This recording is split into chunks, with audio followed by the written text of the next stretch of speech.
accessible parking. We don't have to worry about whether it's going to be too overwhelming for students, whether they may have emotional reactions. We can overcome this with digital, and we can reach new audiences as well. So through our SEND project, we've managed to reach out to students with really profound multiple learning disabilities who we would never be able to reach out to face to face. So for us, it's really extended our reach. And you were saying, Sian, about creativity. It's made us really think out of the box about how we connect with people. Trying to avoid death by PowerPoint has become a big thing for us, being more creative in how we're delivering.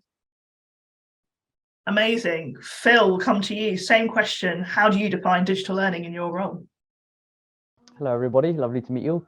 So as a former teacher and learning manager of the Royal Zoological Society of Scotland, I define digital learning as the use of any ICT really that enhances both on and offline learning.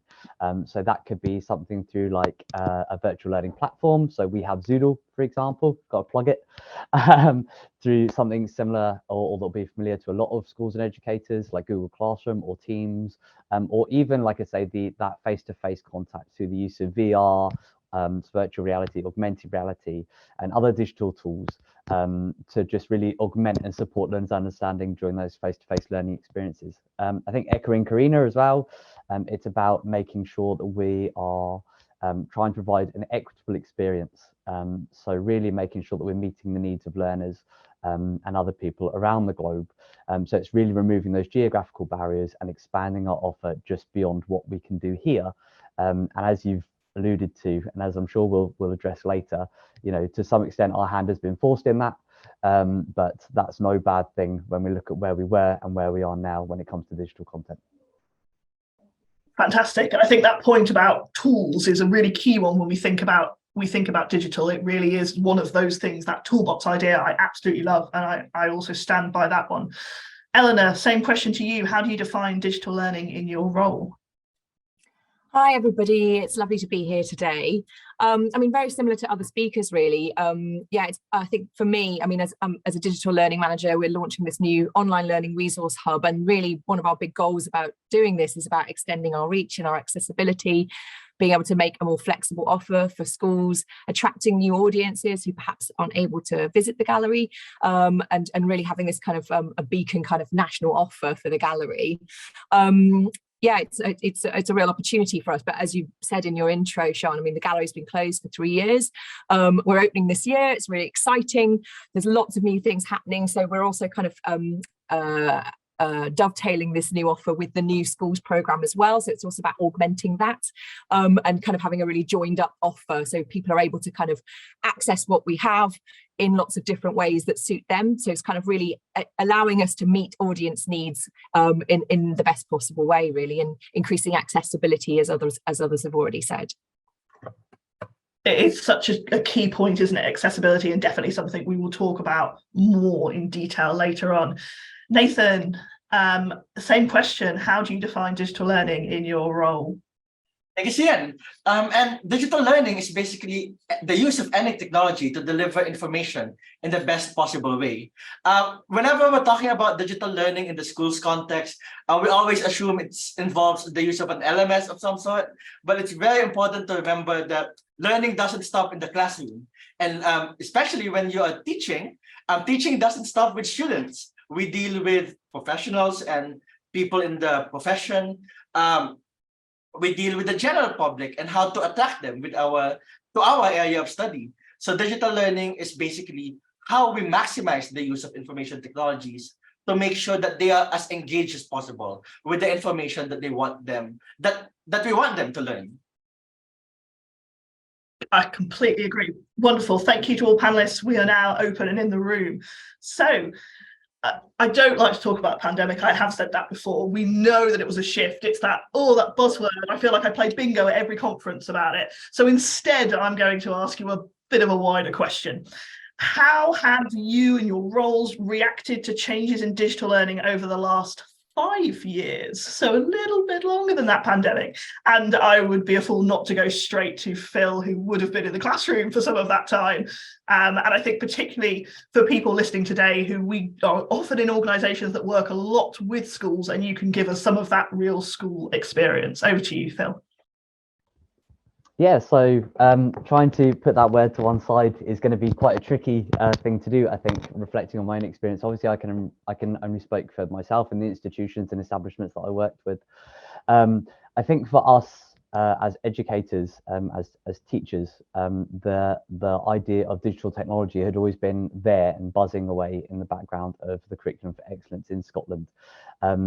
With the Scottish government obviously making it a priority when they're looking at STEM, so science, technology, engineering and maths, and the education around that.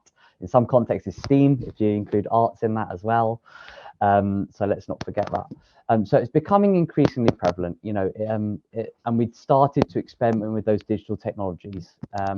Like I said, there was a refresh of Curriculum for Excellence in 2018, which is just about where we're starting our journey, and that really drove home a focus on computer studies and computational thinking. So if you're thinking about coding, you're thinking about really starting to get those engagers to understand at a deeper level where the technology comes from, and also how to work with technology, not just use it to, I suppose, access information, not just using it as a consumable platform, but using it as something where you can actually generate, you know, being productive with technology rather than just being passive, I suppose, is kind of the meaning I'm getting out there. So as a teacher, I felt I was in a fairly strong place at that point. You know, I was digital lead in the school that I was working at. I taught programming coding as part of my upper primary curriculum for a few years through the use of tools, as we've said. So some of you will probably be familiar with things like bbots, through Mindstorms and EV3. And we had started to participate in multinational competitions such as Lego League, whereby, you know, it's bringing a context to the learning as well. So it's how can technology help us to solve problems? So for us, it was very much along the themes of environmental issues. So trying to start to explore that idea of sustainable education and bringing technology to the fore in that as well. So from that point, we started to create clear progression pathways that had aligned to the Curriculum for Excellence refresh. And some of us have started along that journey of becoming sort of formally recognized educators through various programs. So without naming names too much, you know, some of us had started to look at like Apple Educator or Google Educator, you know, and you found it was the digital leads. It was those who had an interest and who had a passion in digital technologies that took these ideas forward and then tried to disseminate it and spread it amongst colleagues who perhaps at that time were a little more reticent or concerned about the use of technology and how to really integrate it into a meaningful way as part of their daily practice beyond, like you say, the death by PowerPoint or using smart boards and whiteboards, and how we could do that beyond just, well, here's a YouTube video, which is very much kind of a go-to place, I suppose, if we think about where we were that time ago. Now, obviously, you know, things happened. We had to adapt, once again, trying to avoid that word. And when those necessary changes came into force, when we couldn't be face-to-face with learners anymore, you know, there was a certain amount of confusion at first. And I think that's fair to recognize that. You know, there was confusion around the platforms that we're going to be used. Were we going to go for Teams? You know, we have Glow in Scotland. For those of you who may not be familiar, that's a centralized learning platform that all teachers, educators, and pupils can access. But obviously that needed a little bit more refinement as well. So, you know, with that lack of coherence, were we going to go for Teams? Were we going to go for Google Classroom? What platform exactly were we going to use? You know, and there was also a lack of moderation around the practice that was happening in different establishments and different schools. And I think it's fair to recognize that, and it's fair to reflect on that and say that, you know, that there were establishments that weren't communicating. We weren't quite sure how to communicate with each other, you know, and that was both across Scotland at a national level, but also, you know, it could be across cluster schools. So your local schools, the high school, the primary schools that you work closely with, you were all taking a different approach to this, because it was very much that, right, what can we do? What can we put in place? And how do we do it quickly? And I think that was really the scramble that we were at. Also at that point, you know, we need to recognize that the use of technology in modern society really wasn't as integrated as it is now. You know, people weren't familiar with virtual meeting platforms such as Zooms, which is what we're using now.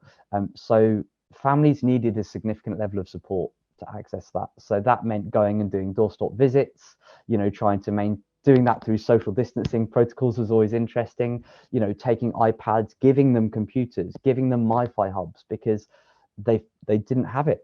They physically couldn't afford it. And for many families in Scotland, unfortunately, you know, that is the way things are. There's a significant level of need. And obviously, you know, we understand that the cost of living crisis may also have may have also brought some of these thoughts to the forefront with regards to society. We understand that technology, although it's becoming more affordable, can still be prohibitive at some level. And it's how do we address that? And I'm sure others on the panel will probably talk about that more and have thoughts about how we make it equitable. So organisations such as the Royal Zoological Society, you know, and yourselves, not just amongst the panel, but also others who are joining us today for this conference. You know, you'll also recognise that there was that scramble amongst yourselves to fulfil that niche. You know, people were scrambling for resources. As educators, as teachers, we were like, right, okay, who's done what can we use? How do we pull all this together? Please give us stuff, because we're kind of at a loss. You know, and third party, whether it's charities, whether it's colleagues in educational settings, applied educational settings, across museums, collections, visitor attractions, were amazing at that. You know, despite what approach you did come up with, whether that was doing you know, live sessions, streaming sessions, whether it was just perhaps taking some of your content and converting it, you know, to more accessible platforms. So I'm thinking ThingLink, for example, being one of those platforms. For those of you who aren't aware of what ThingLink is, it's like a point and click, so you can click on various bits and bobs, and then that brings the learning. It's almost like a annotated picture, I suppose, but you can add voice clips and text and various web links to that. So, you know, you created brand new resources for us, but also for parents at home who were at a loss. They didn't know what to do. They suddenly assumed the role of educator, you know, and for those who weren't home educators already, that's a brand new skill set. And it's a skill set that I think sometimes is perhaps seen as a little bit of bias as well. All teachers do is numbers and letters and colouring in, but you know, it's a whole different thing. And also trying to maintain that routine whilst you're trying to hold down a job, a career, or your own studies is incredibly hard. So how do we facilitate it in a way that doesn't become too onerous? And there were lessons we needed to learn about that as well. I think, you know, when we moved into sort of October, or moving beyond that first period where we couldn't maintain that face-to-face contact, we started to come back together again, albeit in smaller groups. You know, there were still those barriers there. So if you were a teacher and you were working across a class or a stage, I suppose in a school, so say all your primary ones were working together or your primary twos were working together, you couldn't bring them together to do that. That was, you know, you couldn't even do that in the playground at that point. So how do you do it? You must use digital platforms to do that. Once again, you know, it's making sure that we have picked up on the lessons learned in that first period. We're starting to use platforms such as Zoom, such as Teams, such as Meet, to try and still have that interactive element, to try and still bring children together. So for us in the setting I was in the primary school I was in, we did virtual assemblies, and actually we invited the parents along to virtual assemblies as well, to try and maintain those relationships and those key connections that are so important. You know, we need to recognize parents as first educators, and they very much became primary educators, I think we can acknowledge, in that period. So, you know, there were lessons that we learned, there were things that we took forward, and there were bits that we moved forward in. You know, we started to moderate across classes. We started to look at offers. We started to say, well, actually, you know, if your school's doing this and your school's doing that, I really like this, I really like that. And then when it came to that October of 2020, when unfortunately some measures were put back in place, we weren't able to join face-to-face again. And I can see some people sitting there just going, yeah, we all have those flashback moments. You know, but there were things that lessons that we did learn, and we started to be able to look at that. So for us, it was a chance to be actually saying, well, actually, you know, it's no longer good enough to say we have to revise learning. Learning must continue. We must continue to try and drive learning forward. So how do we do that in an accessible way? We had to really think about our language. We had to really think about the way we talk, about the way we act, the information we provide, you know, the level of literacy in the home, but also for the learners and the pupils. So many times lesson introductions would be done via video. So you weren't relying on that highbrow level of written, I suppose, of written literacy or reading ability. You know, once again, we need to recognize that people have different strengths, different learning requirements, and how do we cater to that? How do we make it equitable? How do we make it fair, depending on the need of those individuals? The Scottish government also stepped in at that point. You know, there'd always been rumblings about one-to-one devices for learners across Scotland, but really, I suppose it was perhaps the impetus that was needed to bring that to the fore. So we started seeing higher volumes of digital devices going out to families, going out to learners on a one-to-one basis across Scotland. And that supported that, you know, that really allowed us to go, well, actually, we know they've got access now, so we can capitalize on it. You know, yes, they might still need that support. They might still need that phone call. They might still need that come in, talk to me. Let's teach you how to use this technology. But actually, the technology is there, which was such a huge point as well. And different local educational authorities, they also started to streamline their offer. You know, that came once again with areas of strength and developments. We've already spoken about the variety of platforms. You know, different educational authorities chose different platforms and still continue to do that until this very day. You know, some people favor Google Classroom, some authorities favor Google Classroom, some favor Teams. And that's completely down to the educational authority themselves and the direction they want to take. Glow seems to like both. So they've opened up both. So once again, it's making sure that we can't take for granted that for some, especially our younger learners, they won't have had that experience, you know. And it's how do we continue to deliver, especially if you think about your very, very youngest learners. If you think about early years, they don't have access to Glow. They don't have access to these platforms in the same way because they won't have Glow accounts yet. So how are you using blogging? How are we using, you know, other methods of transmitting information, of communication, to make sure that's fair? You know, are we making use of platforms such as digital learning journals? You know, how do we go about doing that and making sure that nobody is really left behind? So, you know, that I suppose informed where we took our next steps when we moved out of those restrictions, bringing back together and trying to return to, I suppose, what is the new normal. You know, we often talk about return to normality. Is there really a new, you know, I believe that learning and teaching is forever changed by the experiences that we've gone through and the lessons we've learned over the last 5 years. You know, digital learning is no longer an afterthought. It's no longer a niche for specialist teachers or educators. You know, it's now integral to learning. We have to use these tools. You know, these are tools that continue to become important. They continue to form a vital part of a wider educational experience. And if we don't, we're really doing our learners an injustice. You know, how are they going to operate in a modern world without having these skills for life and learning and work that they will need to continue to progress along that journey? So, you know, for us and as for educators, I believe that we are now, when I say for us, for our charity, I suppose for the Royal Zoological Society of Scotland, and for wider education, I believe that we're more now discerning in the offer that we provide. You know, we've learnt those lessons. We're still considering the needs of our learners, and we're considering the needs of wider stakeholders, so partners, other agencies that we're involved with, and to create those really clear and coherent links. It's no longer technology because it makes it shiny, it makes it new. It's technology because it enhances learning, and a lot of people on the panel have already echoed that sentiment, which is really lovely to hear. You know, it's about, for us, generating a multi-touch approach. So when you choose to you know, come to Edinburgh Zoo, or you choose to go to Highland Wildlife Park, your learning begins, or can begin, before you've even set foot on site. You know, you can access resources that can complement that learning. You can then take it forward, you know, and we continue to expand that offer. We now offer virtual tours and virtual sessions.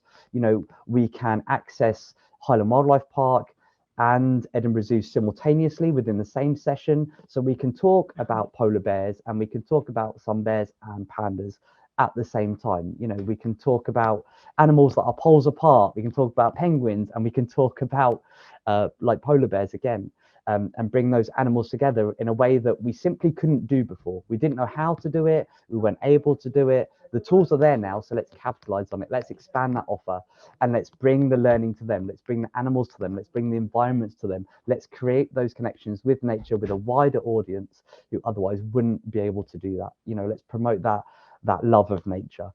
You know, and to give you an idea of where we're at, yes, there is, you know, and I'm sure others will reflect on that idea of digital fatigue, and there are concerns about that, and that's why we have to be so measured in our approach and so very careful in our approach.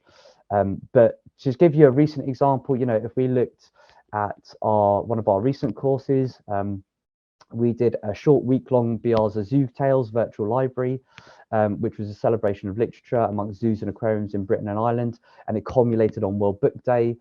You know, I was a little bit worried that it maybe not be as well received with this notion of digital fatigue in my head, but still we had an audience that reached across 4 continents, 21 countries, over 200 cities. You know, we're really removing those geographical barriers. We're reaching new audiences. We continue to do it with some of our higher and our further education offers as well, and we'll continue to build on that and hopefully take it from strength to strength. Amazing. Thanks, Phill. That's such a wealth of information. I feel like I've just been guided through your last 5 years, absolutely amazingly. What jumped out to me in particular, and I think is something that panel will feel and across conference will feel, is that sense of how the last few years have pulled out the people element of digital learning. And actually, we've always been audience focused, and particularly as heritage and culture and leisure and universities, all of these things have always been thinking about audience, but it's shown us actually we have to really do this at a much higher level. And that point around digital literacy, digital capabilities, and I think the most important from my perspective, digital confidence, is an absolute crux of what we do digital learning. And I want to move to Eleanor on that thought, thinking of how your world has been with the last few years with those doors shut, because actually that is a shift both for your audiences and for your staff, maybe your volunteers. Perhaps you can think about the last 5 years, and particularly with that completely closed doors moment. Over to you, Eleanor. Yes, absolutely. I mean, it's really interesting to hear other people's experiences here, because as you said, ours is quite different. The gallery's been closed for 3 years, and that wasn't COVID related, that was planned. And before that, therefore, we were gearing up for closure. So it's a kind of a different kind of position, which brought with it some challenges as well as some opportunities. So I think one of the big challenges is that we didn't necessarily have the extended experimentation period that I think some other organizations had throughout the pandemic, our offer had paused already as part of the planning for closure, and so that kind of meant that we've kind of missed that bit and had to kind of jump back in again. But the opportunity that comes with that is a kind of part of the research that's going into our programs, is being able to learn from others, harnessing collective experience of everybody else, benefit from the kind of general upskilling of both audiences and the people we're working with, confidence in using digital technologies, remote learning becoming more normalized, and so on and so forth, and really kind of building that in. We've had to pivot some of our planning as a result of that. But again, I think that's an opportunity to really, having the gallery doors closed, we've had that opportunity to kind of really think about what we're planning, and is it fit for purpose? Is it fit for the audiences who we're engaging with, who have learned and changed over this period? So yeah, I can say more on that, but I think that probably covers it really. So I mean, my big takeaway, and I think this isn't just for this, but it's for any kind of project you're putting together, is really taking the time to talk to your peers, other people who've been through the journey, that whatever it is that you're about to embark upon, and really take that opportunity to learn from other people's experiences. I took a big chunk of time at the beginning of when I joined the gallery. So I joined in August 2021 to start this project. And one of my first things I did was reach out to lots of people and ask them to just, share their experiences. What were their takeaways? What were the things that they learned? Knowing that our gallery was kind of playing catch up a little bit on that, and it was such a valuable experience. There's such a wealth of experience, and people were very generous with their time, and it's definitely, I go back to, and all of the research we did, but very much the people and the experiences across the sector that kind of have fed into the building of our project. So yeah, so our experience is a bit different, but yeah, say opportunities and challenges. Amazing. Thank you, Eleanor.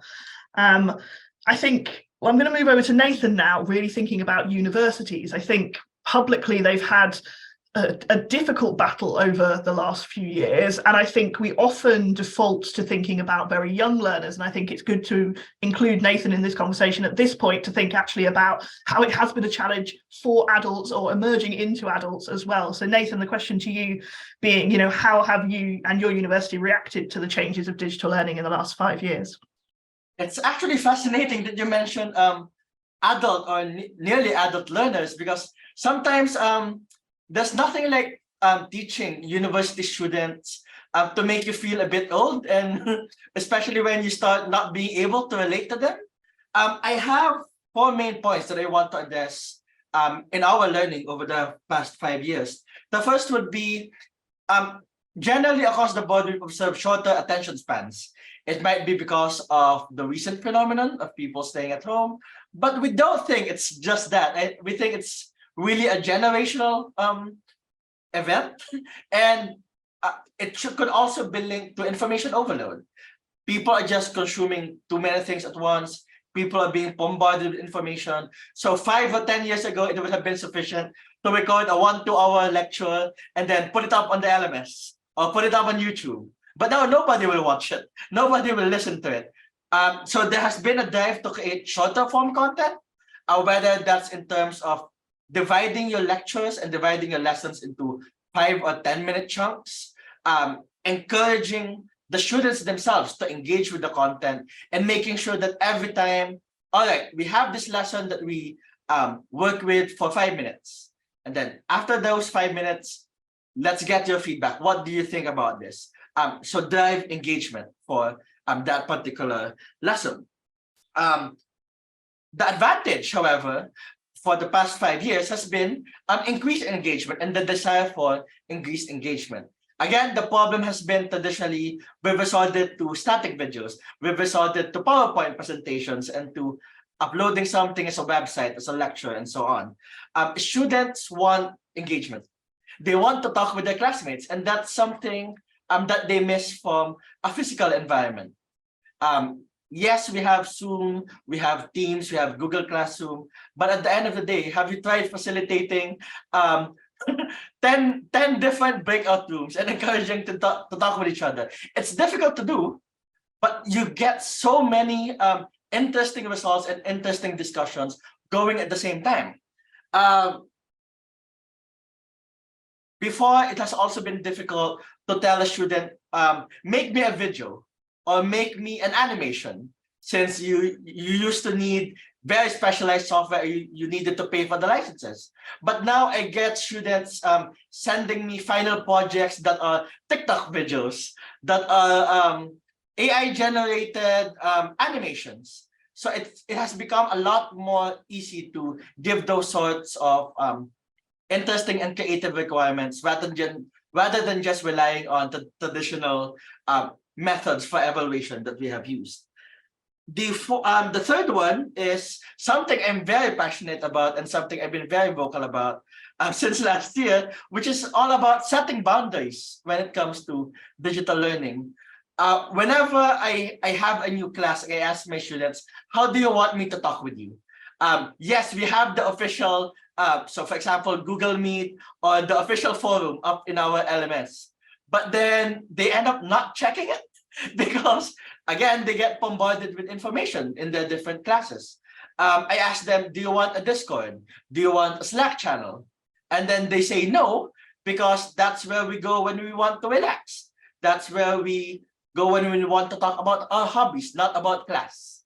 And then I have to say, all right, so how do you want me to communicate with you? And so partially, just because something is new and shiny doesn't mean it's the preferred platform to use. And the answer that they give me is, just send us an email. But then we get all of these articles saying email is dead. But apparently, email is a great tool because it allows them to separate themselves from time. It distances them from the pressure of having to reply on the spot. And yes, they can engage with the information at their own pace. One thing there as well is about the time that I just mentioned. Digital gives this expectation of instantaneity, that you should reply within seconds of receiving a message.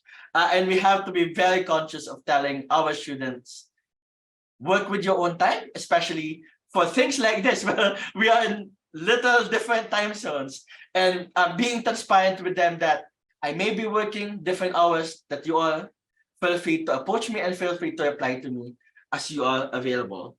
And then connected to this engagement and to this setting of boundaries is the matter of respecting privacy. Sometimes people join lectures in the living room with their family around, with their pets, bothering them and jumping onto the keyboard. We used to have a regular town hall session where students can give suggestions, air their concerns, and reach out to the school administration. But we stopped doing it as a digital event because the feedback has been, we like that you are keeping us updated, we like that you are taking our thoughts into account, but we don't like that it's public because everyone in the school can join in. So they'd rather have it as a private session, or they'd rather approach us in a scheduled consultation rather than having this big town hall. So it's really these considerations that, what do our learners want? What makes them comfortable? And if they are comfortable, then they would be more inclined to learn and to engage with whatever information we are providing them. I think that rings so true, and I think I can see lots of nodding heads on panel, and I'm sure that the people I can't see are also nodding their heads. There's such a thing about digital of entering into people's spaces. You know, we all have our phones probably within arm's reach right now. We are all on tablets or laptops. And so there is that something of entering into the space, and how you set those boundaries. I think it's a really, really clean point, Nathan. And apologise for the awful segue. For those of us in the UK that were used to having Boris Johnson pop up on the telly and enter our boundaries to tell us when doors were closed and shut, we instead can think about some of the positive things that have come out of Westminster over the last 5 years as I move to Corinna. So where has Parliament been as an education service over the last 5 years? Well, I mean, this one's really easy for me. We didn't have any digital until that word you're hoping to avoid, John. Until the pandemic hit, digital learning had not crossed our minds. We only just got Teams. We got it just before lockdown, so we didn't have a platform to teach digitally. Yes, we've got the website, we've got resources on the website, we've got videos on YouTube, but as far as kind of direct interaction, bespoke learning programs, none of it. We had not considered it. So we had to, like I'm sure a lot of you, we had to think fast. It was, okay, the world shut down. What do we do now? So we were really quick off our feet, reactionary. We took what we knew. What have we got? What do we do in the classroom? Can we make this work digitally? So we've gone from having big debating sessions face to face, where you've got all that body language, you've got the little nuances, you can, when you get all those stats about kind of body language and communication, I think we've all probably learnt this from digital. It's so true. You can't necessarily pick up on all those little nuances digitally. So the intent of what somebody's saying can kind of get missed. And when you're debating controversial subjects, that can be challenging. So yeah, we had to think fast. We've gone from having nothing to adapting what we've got to having programs specifically developed to interact digitally, then to taking it that step further, then to going, right, who are our audiences? How can we reach? Who aren't we reaching? Which is where the SEND project has come about. So we've now got 2 specific programs designed for SEND students based at 2 different learning levels. We've got a sensory session where we're reaching out through the screen. We use Perspex discs. We put them over the camera to create the green of the House of Commons, the red for the House of Lords. Terrible for people who have problems with colour blindness and vision, but there's nothing I can do about that. Parliament has set those colours. So yeah, you can be sensory being digital. We've got easy read programs, which is simplified version of one of our mainstream, which I think we'll go into later when we talk about relevance and layouts and things like that. So we've gone from nothing basically to now having bespoke programs targeted at different audiences. And I think the other thing I'd say with it is digital's made the world really small. So I think we've all touched on it. We've, if we're looking for best practice before kind of we all started teaching digitally, who's doing what then? What museum can I go to for a study visit? Where can I go and look? So we're very much restricted within either our own area or our own country. Now, I think one of the first digital programs I saw was the Tenement Museum in New York, where they had a live stream. There were 3 of them in their kitchens making pickles, which was very ambitious, flipping between 3 cameras when you're kind of a couple of months into digital learning. But we learned so much from that. We want to look at best practice now. We can look all over the world. So I think that will be our experiences.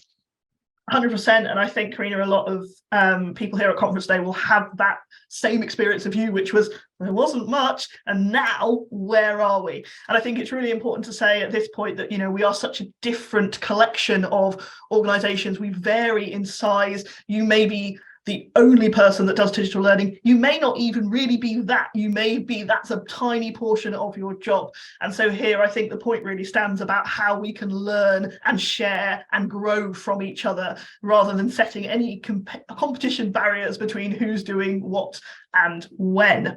Just a reminder to all on conference, I'm going to assume you're not all fast asleep because this is fascinating. We could go on for hours on this. If you've got questions that you would like to put to panel, please pop them in the chat and I will do my best to get those answered.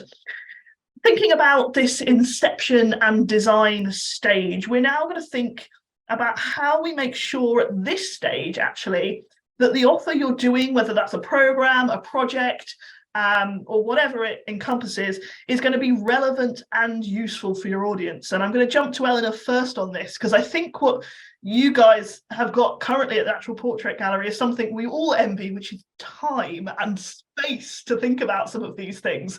So I'd love to hear where you guys are at in that process.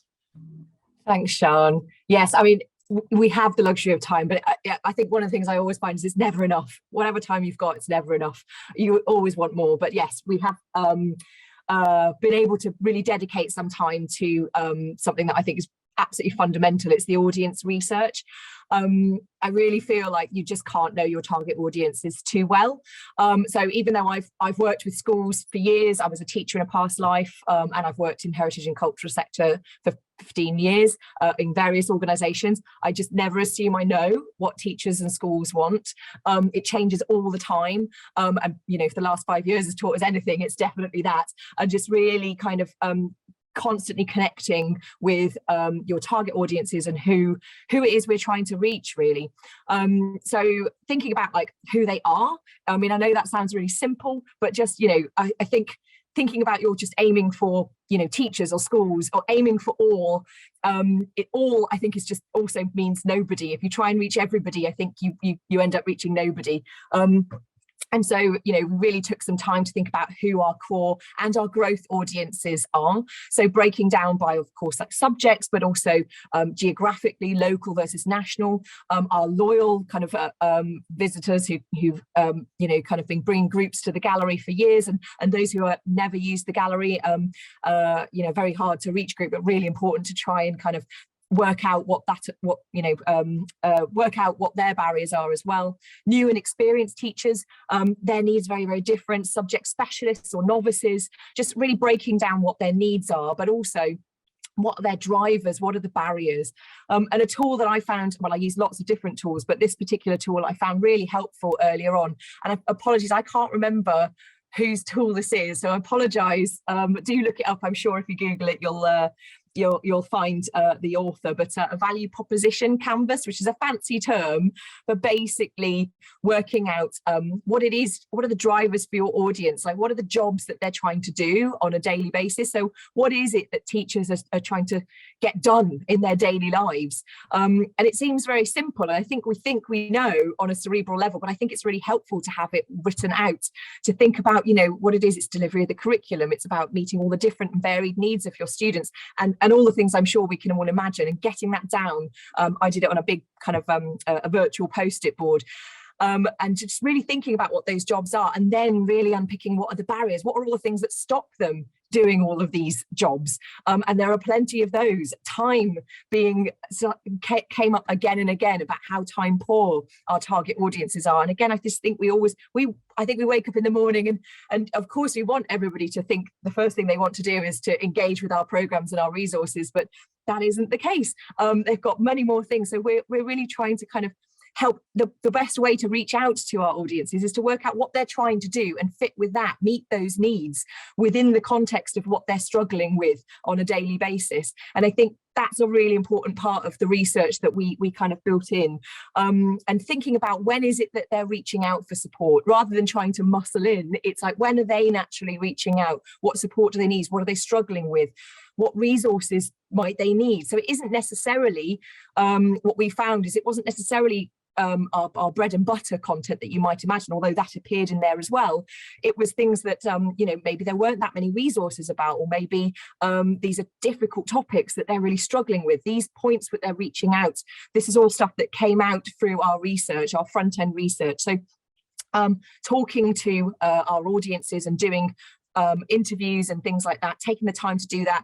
And I know that some organizations, if you have the luxury of money, you can kind of, you know, get someone in to do this kind of research. But actually, I would really advocate for doing this research yourself if you can, even if you've only got a little bit of time for it. I just found it so valuable doing that myself.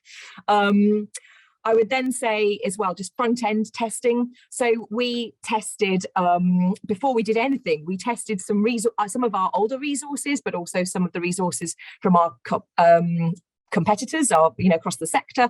What is it that, you know, and really going through those with our audiences. What do you like? What do you not like? What's working? What's not working? What are the frustrations? What are the positives?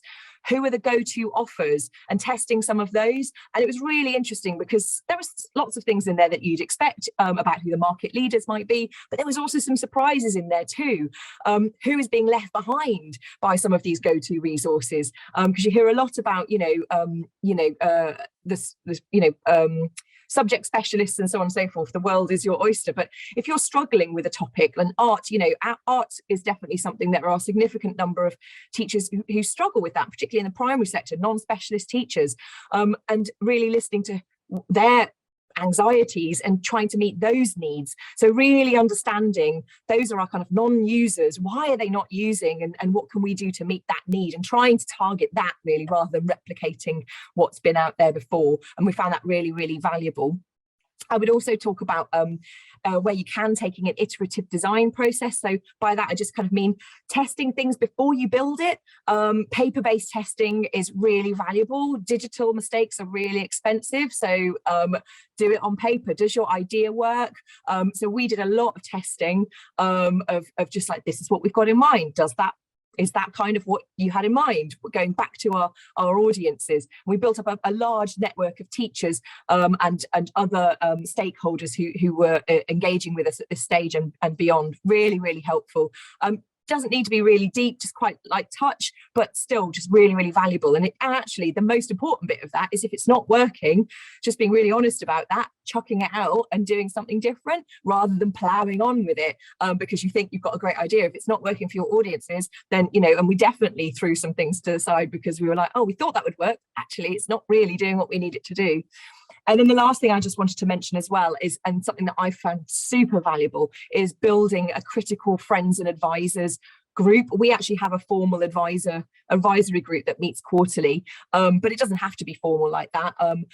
This is a group of people who are kind of like strategic experts, so kind of like senior teachers or curriculum leaders, PGCE leaders, digital people who are very experienced in digital learning. And we've just got a small group of people who we can kind of create a safe space with for sense checking ideas. It isn't about kind of selling them what we're doing. It's like at key decision points in our project, we've gone to them and said, this is what we're thinking of doing. This is the research we're basing it on. Does that make sense? Do you think this idea we've got is going to work? And getting their really valuable expert input before we then go forward with things. And again, I found that so valuable and has really helped to shape the project and just make it as good as it can be. And we've gone back to them again and again. Also, they're really great advocates as well. So, I mean, when we get closer to launch, we've also then built this network of people who are going to, you know, kind of help us to spread the word once it's out there. So I would really, you know, advocate for that as well. It was a model that's worked really well for us. So yeah, that hopefully covers some of the things that we've found really helpful for making sure our offer is relevant and useful. Amazing. And I think your point about scale is really important. I certainly can echo that, where, you know, I do some sort of front-end audience things, front-end, that sort of testing. Sometimes you go, okay, I've only got time to talk to 10 people, but you know what? That's 10 more voices that I've got currently going on in my head. And so that is important just to get that thing. And an anecdote I always share, forgive any of those that might have heard this from me before, you don't really understand your audience until you take them onto your website, ask them to search for something, and they go back to Google. That is the big hitter, and that is something that we have to understand. People have behaviors and traits, and we don't need to fight against it. We just need to understand them and move them forward. I'm going to come to you, Corinna, because I think as well as us all really trying to understand that schools audience, you particularly with your latest project have focused on a very tiny segment then of the schools audience. So how have you made sure that that offer was relevant and useful in these early planning stages? Yeah, absolutely. So Eleanor's touched on a lot of things that we would done as well, considering who our audience are. So those questions, whether it's face-to-face or digital, that you're going to ask. Who are your audience? Who are you going to try and reach? As I was saying, the recent programme has been based at SEND students. And so we obviously have been looking out towards the sector. What are people doing? And I think everybody was struggling with this. How do we reach a SEND audience digitally? What can we do? These are students who potentially, for sitting down in front of a screen, is going to be challenging. I would recommend, if anyone's thinking about going into targeted SEND development, GEM run a fabulous course about SEND provision and inclusivity, which is, it's inspired so much for us. So I would definitely recommend that course. That's where we went. And that's where our whole program has sprung from. So yeah, we looked at who we wanted to reach. We wanted to reach, who weren't we reaching? People with profound learning disabilities potentially weren't going to come to us. These are students who may be non-verbal or can vocalize, maybe attention span is quite limited. We're going to need to think outside the box. So we worked out who we wanted our target audience to be. With a SEND audience, you have to think quite differently as well when you're thinking about outcomes. So we all start with our outcomes. What do we want the outcomes to be? You need to keep these outcomes quite open for a SEND audience, because for a Key Stage 2, 4, 5 class, whatever, you have a basic expectation of a level of learning, or maybe pre-knowledge. You can kind of generalize, if we like. With a SEND audience, that's not necessarily going to be the case. So you have to keep those outcomes open. For one person, they may be able to follow the text that is on the screen. They may be able to follow the what you're vocalizing, what you're expressing. For another person, the changing of the images, the colors, that may be their takeaway from the program. So when you're designing, if you're saying, let's have nice open outcomes, that can be challenging. So what we've done is, for the students, we're not going to set outcomes, but for us as developers, we will set outcomes. So just to help with the structuring of the session, to make sure that we're not going off on tangents. So what do we want to have from our session?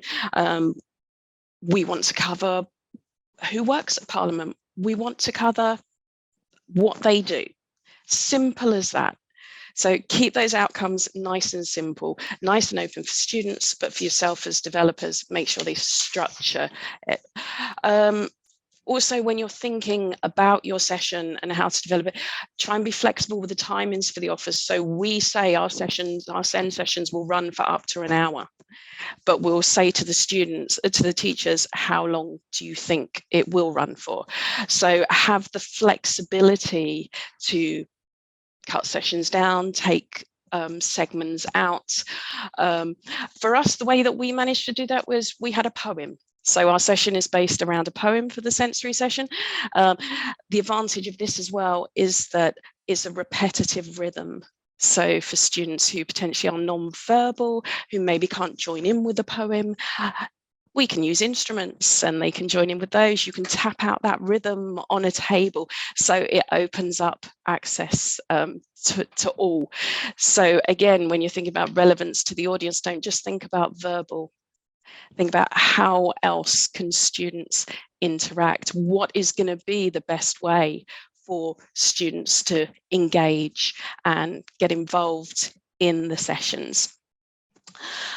The other thing that I think is quite important when you're designing for SEND, if you're going to use a PowerPoint, layout.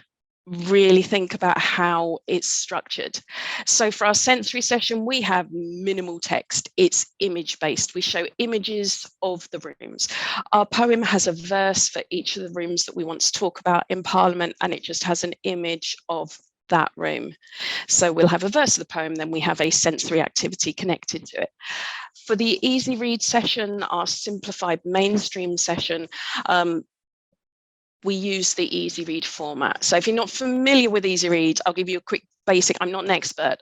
I've done the training, but I can give you a quick overview of what you can do to make the easy read format happen for you. And if you're using easy read, you don't just have to use it for SEND. What we're now doing is looking at using easy read for all of our PowerPoints, because then we know we are reaching out to everybody. We're being accessible for all. So it's a process we're applying to everything that we do. So how to make your slides accessible then? First off, keep your font simple. No flowery, fancy fonts. Arial, Calibri, nice, clear, simple fonts. You want a font size of, it says 14 to 16, I go bigger. I use about 20 to 28. Keep your sentences really short. Again, I talk for a living, we all do. We like to use flowery language and the hands go or we're reaching out. Keep your sentences short. Take out all the flowery language, only necessary language. When it comes to formatting it, your picture goes on the left, your text goes on the right, consistently all the way through. Students know what they're expecting then. They're going to know where to look. Minimal punctuation, No exclamation. Who likes too many exclamation marks anyway? It becomes annoying. So keep those exclamation marks, hashtags, whatever you're going to throw them in the bin. You don't want them on the screen. And then check your images.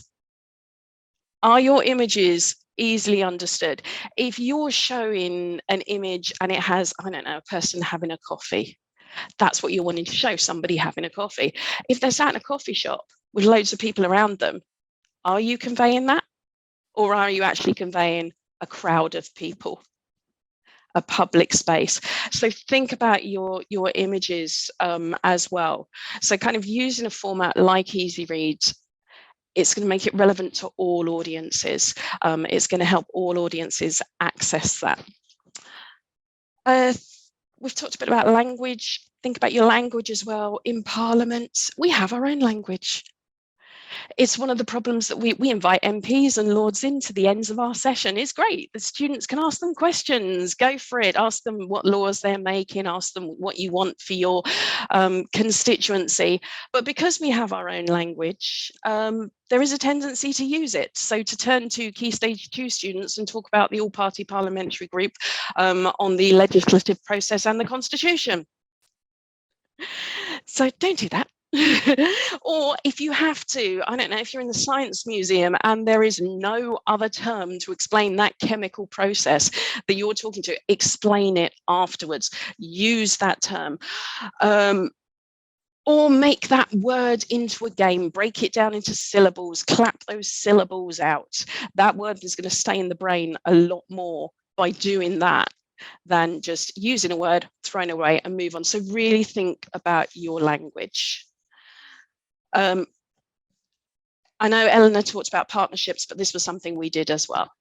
This was the first time we've developed a specific SEND program. I used to work with adults with learning disabilities a long time ago, but things change. So we wanted to make sure that actually we're going to be hitting the right notes with this. A formal program for SEND, this was new ground for us. So we partnered up with the school. Would have liked to partner up with many, but we only managed to get the one. But they were still fabulous. They were so generous, gave us so much of their time. We drafted our ideas with them. We told them what we were thinking of doing. They looked at the language for us. They offered to lend us their Makaton tutor so that we can sign it. They looked at the sensory activities we were planning, what was going to work for their students, what was going to give triggers. There were things that we would never have thought of if it wasn't for them. So we use sound clips in the PowerPoint. So in the Commons, we talk about the MPs debating, and then you'll get to hear them going here, or grumbling. So bringing that to life. We probably wouldn't have thought of embedding sound into it if it wasn't for them. Transitioning of slides. Some students don't cope with change well. We have a sound that we use to warn them that we're going to move on to a slide. We wouldn't have thought of that. So these partnerships can really open up your eyes and help make your programs even more accessible, help keep your programs on the right track. Amazing. Thank you for that, Corinna. I mean, so much practical advice there. And I think something that really stands out is actually when we're thinking about improving things for a certain audience, the impact of actually how that helps other audiences. We don't always have to put things in boxes, and we can think about actually easier language is better for everybody. Easier image is better for everybody. I personally feel like that's what's going on a lot with alt text on images. Actually, I really quite like to understand what's going on. I don't need that support, but I understand why somebody has given me that image, then what it is that they want me to understand about it, even though I don't need that extra visual support. I'm going to throw out to conference now. Has anyone got a question? We've got a couple of minutes, and then I'm going to give everybody a break because, as Phill says, digital fatigue is a real thing. So we do need to watch that. Got a question from Rosie. Rosie Cooper, how do you source teachers/schools for advice or critical friendships that are outside of your usual range? So, e.g., not those who are already signed up to your teacher network groups. Anyone want to jump in on quick advice for how to connect with those teachers? Go on, Phill. So my advice is reach out, and try and centralize that reach as well. So if you are reaching out to schools, you reach out to, you know, the head of the school, and then they can offer that out to potential teachers who it might be their remit, it might be their specialism. If you send it out to all schools, generally to the office, what will happen is that office will send it to all teachers, and then you may end up with multiple responses from some schools, no responses from others. But reach out. Teachers, with all due respect to everybody, they don't have time to look for these opportunities anymore. You need to be signposting. So it's about saying to them, and try and incentivize that in some way as well. You know, if you're looking for them to provide feedback on your website, well, what can you give them for giving up their time? You know, can you say to them, well, that's fantastic, I can't wait to have you along, let's make you one of the first classes we try something with. You know, incentivize it, make sure that they understand there's something that they're getting in return for that time and for that input. Because it is, like you say, you know, we all speak about time pressures in our jobs. Corinna, you've labeled just one aspect of teaching, and that's catering to the needs of a variety of individuals. So it's bearing that in mind. So reach out. If you go often to educational authorities, you may be able to send it to a general education mailbox to different authorities as well. They can disperse it for you if you don't have the time to go and look for a centralized directory of school email addresses. I know that we have one, we keep one on record, so we know exactly how to reach out to all the schools. And blind copying is your friend, is what I would say on that one, GDPR. So making sure you're blind copying when you're sending those requests out as well. But yeah, reach out, go for central, let them disperse it and incentivize it would be my advice to you. Amazing. I also would completely echo that. And I think it's worth remembering, just like we're a network here today, there are networks that relate to teachers as well. There are teachers, God bless them, who spend their Saturdays going to RE conferences, history conferences, art conferences, whatever subject it may be. And there are often moments where you can say, can I just pop in for 5 minutes? Can I pop in for 10 minutes? Friendly face, cup of tea. Actually, these days, I've popped up onto many a Zoom screen just to say, hello, I'm noisy and I'm going to shout at you for 5 minutes and tell you some great things. And those things do have the benefit of converting. Very quickly, a question for Nathan from Lisa. You mentioned that bite-sizing content for audiences was one of the big things you learned over the last couple of years. Good question. How do you manage to skill up colleagues within your wider organization to change their delivery style and format? Yes, it really depends on the existing skill level of the person in the organization. Sometimes it's as simple as giving them access to the things that we've already developed, and then allowing them to copy off us and seeing, oh, this is how I should do it for my own classes. And sometimes it has to be a more structured project initiative where we convene a team that, so we call them multimedia editors. We have the teacher, all right, give us your existing content, and then we'll give you suggestions, or we'll have the multimedia team create the bite-sized contents for them. So Eleanor, so Eleanor mentioned about testing earlier, but the thing with us is we've kind of been the opposite. And it's a matter of not being afraid to test things out and not being afraid to try things out. And then if it fails, that's what we have an evaluation for. And then we just iterate and iterate until we find something that works for us. Amazing. Thank you, Nathan. I'm going to sneak in a final question from Helen, and then we are going to have a break. Question for Eleanor. Audience-centered approach is key, but eats a lot of time. I think we can all agree with that. How are you balancing this with demands/expectations of internal stakeholders? Yeah, it's a really good point. I mean, I think what I would say is that I would argue that it ultimately can save you time doing good kind of good testing. And it doesn't, and as I mentioned when I was talking earlier, it's like it doesn't need to be a massive program. It is little but often approach. And I would also say, you know, just to kind of pick up on what Nathan was saying there, I think trying something out and seeing whether it works is a form of testing. And I totally support that. I think that's a really helpful way of doing it as well. With our doors closed, that's not really been an option for us, but in other roles, I've definitely picked up that baton. I would say that internal stakeholders, you know, when talking about what it is what we're trying to do and why we're doing it, I do find like this evidence-based approach can really just kind of like help to build confidence in what we're doing and why we're doing it, and saying this is what we did, this is how we tested it, and this is why we're doing it, and how we're going to continue testing it. It's I think what it's helped to do is shape the demands and expectations of internal stakeholders and kind of building a culture of evidence-based design. So yeah, so it's I think it can eat up as much time as you let it. But I would always advocate for just carving out a bit of time for it, because I do ultimately think that to not test your ideas and means not doing that kind of audience-centered approach can ultimately lead to wasting time on things that don't necessarily work as well as they would have done if you tested early. Does that kind of, I hope that covers the question, I think. But other panelists, please do jump in if you have anything to add or you disagree.